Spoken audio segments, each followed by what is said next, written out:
So guys, for the first step, you want to go to Google and then type in Visual C++. You want to download the latest supported Visual C++ version from the Microsoft Learn website. Click on this, and now once we're here, you want to scroll down until you find the latest supported redistributable version. You want to download both x86 and x64. Click on both of them. They're now going to start downloading. Once they've both been downloaded, you want to right click on one of them and then click on Show in Folder.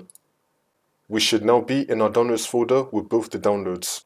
You want to install both of them one by one. I'm going to start with x64. I'm going to double click on it. And then once this comes up, you want to tick the box, I agree, and then click on Install. And then click on Yes. It's now going to start installing. Just wait for this. And then once that's been done, you can now resolve this. For the next one, x86, double click on it. And then once this comes up, you want to tick the box, I agree, and then click on Install. And then click on Yes. It's now going to start installing. Once that's been done, you can now resolve this. For the last step, just restart your computer, and then the problem should be fixed.